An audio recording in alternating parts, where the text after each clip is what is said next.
While the Pandavas were in exile, numerous people visited them, from sages and kings to ordinary folk, all of whom were stunned and horrified at their plight.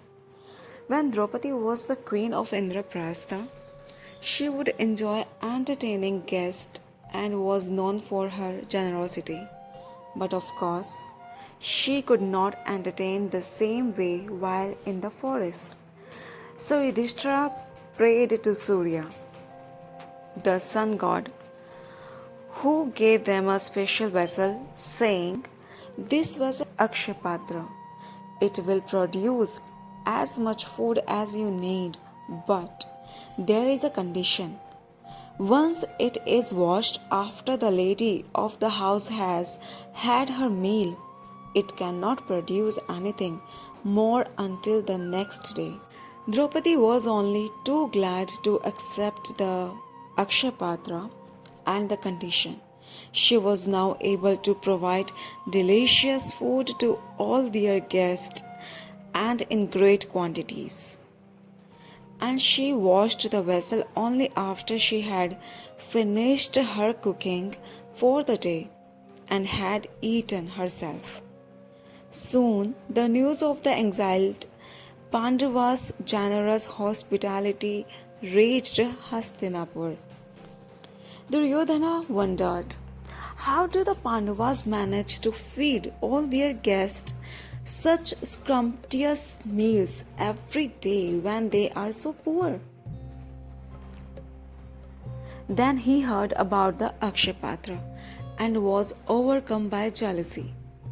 His uncle Shakuni devised a wily plan when the famous short-tempered sage Durvasa came to visit them in Hastinapur.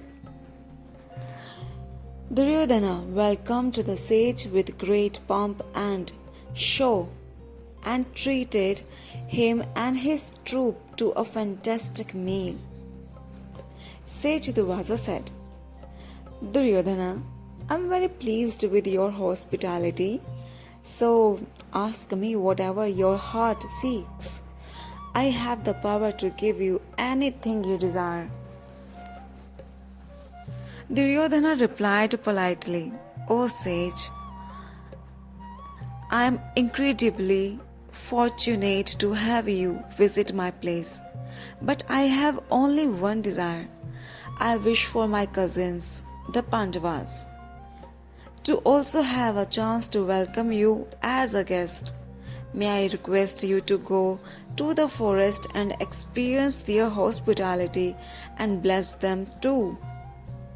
Since they don't have any cooks, they will probably be more comfortable if you arrive a little late for the midday meal, so they have more time to make all the arrangements." Shakuni and Duryodhana knew that the Pandavas would not be able to feed Durvada.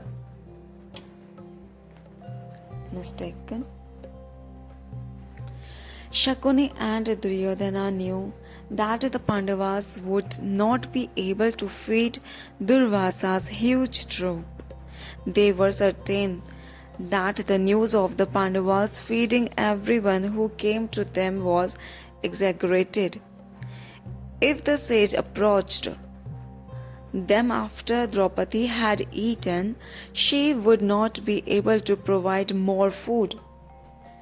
This would offend sage Durvasa, who would definitely curse them. The uncle-nephew duo was proud of their strategy. Sage Durvasa, however, was oblivious to this devious plan. He smiled and agreed, and then left for the forest with his students. The troop reached the Pandavas' home late in the afternoon, as Duryodhana had advised. The sage entered their home and said, "Your cousin is very kind. He has sent me here to bless you." When the Pandavas saw the number of people accompanying the sage, they were alarmed. I will take my students to the river for a bath first and come back for a meal, said Durvasa and went away with his troop. As soon as Sage left, Yudhishthira went into the kitchen, hoping that Draupadi had not washed the vessel, but to his horror, he found that she would already washed it and even finished eating her meal. He said, Draupadi, Sage Durvasa has come to our home for lunch with a big group of followers. He has gone to take a bath, but he will be back soon. What should we do now? If we don't feed him, he will curse us. Besides, it is our duty to feed whoever comes to our home. Draupadi looked at him helplessly. Bhima roared, "This must be Duryodhana's underhand plot. Otherwise, why would the sage come here at such a late hour for a meal?" Everybody gathered around, lost in thought. There was no solution in sight. Draupadi then recalled how Krishna had always helped her out in difficult situations. So she folded her hands and meditated. "O Lord Krishna, my dearest brother, please help me now. I need you." Suddenly, the Pandavas heard the sound of horses outside. Lord Krishna had already arrived at their doorstep. Draupadi smiled. "You are here, dear brother. I was just praying to you now." Draupadi smiled. "You are here, dear brother. I was just praying to you now." Krishna smiled back. "I was passing by when I heard your call. I'm always here for you. Whenever anyone surrenders to me and calls me, I am there. Tell me now, dear sister, what is the problem?" Draupadi explained the situation to him. Krishna's smile grew deeper. "I will take care of this, but first feed me. I have traveled such a long distance and I am hungry." "Oh Krishna, you know how the Akshapatra works," said Draupadi in despair. "I can't imagine coming to my sister's home and going hungry. Bring me the vessel."